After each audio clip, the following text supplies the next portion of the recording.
La pandémie du coronavirus impacte fortement les pensionnaires de la structure qui vivent dans le désarroi total à Bingerville. Les lépreux du village Marchou sont dans une désolation totale en cette période de pandémie du coronavirus. Depuis plus d'un mois, le pont piéton qui relie le village à la ville de Bingerville a cédé, en plus de la dégradation totale de la voie principale, du fait des pluies diluviennes. La traversée du pont cassé. Véronique Dadier. La traversée du pont cassé. Véronique Dadier. Ce jeudi 9 juillet 2020, dans ce village créé en 1940, qui accueille les lépreux venant de divers horizons, Suzanne Nguetayapo, malade âgée de 69 ans, raconte, en larmes, sa détresse et celle des autres. Je suis dans ce village depuis le temps de Félix Houphouët-Boigny. En son temps, nous étions bien traités et ne manquions de rien. On avait tout à notre disposition, nourriture, viande, poisson, vêtements, tout. Je dis bien tout. Notre hôpital, du village Marchou, était fourni en médicaments. Le corps médical, généraliste et spécialiste léprologue, s'occupait bien de nous par des suivis réguliers. Si l'homme pouvait retenir le temps, j'allais préserver celui de Félix Houphouët-Boigny. Mais l'homme n'étant pas maître de son destin, donc de son temps, j'implore Dieu Tout-Puissant de nous envoyer la femme au grand cœur, Madame Dominique Ouattara, épouse du président Alassane Ouattara. Qu'elle vienne vers nous, a-t-elle dit toute dépitée. La voie principale qui entre dans le village des lépreux. Véronique Dadier. La voie principale qui entre dans le village des lépreux. Véronique Dadier.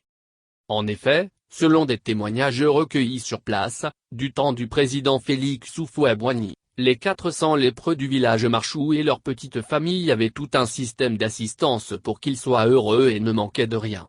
Ils avaient toutes sortes d'avantages, matériel, nourriture, vêtements et logements. Ce qui donnait au village l'image d'une véritable petite cité. Les soins étaient gratuits.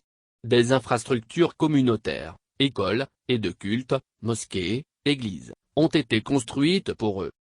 Mais depuis des décennies, tout se dégrade petit à petit.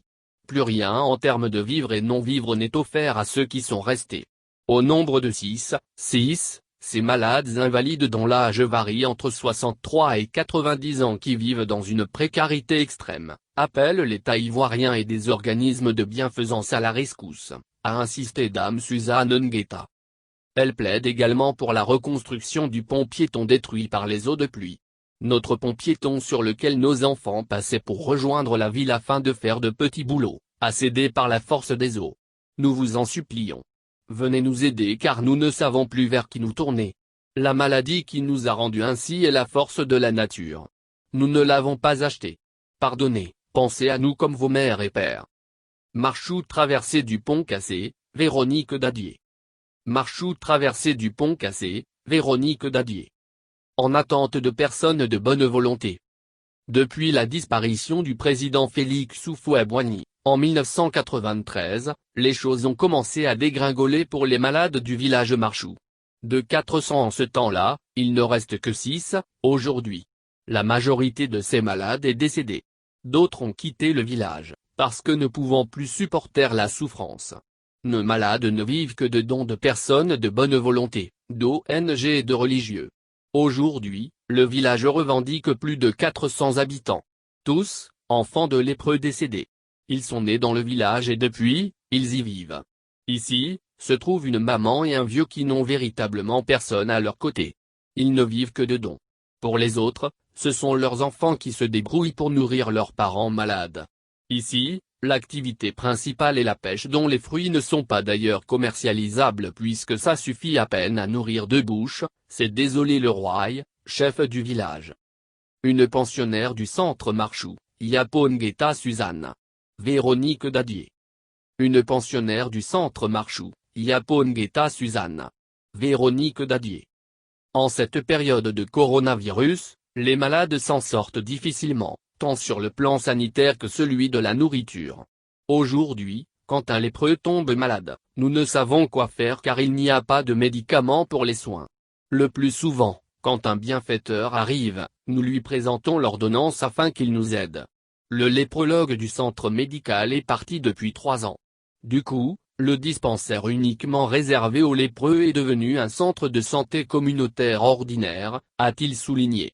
Il déplore aussi la destruction par les eaux de pluie du pont piéton construite il y a 3 ans par une ONG ainsi que la dégradation de la route, du côté.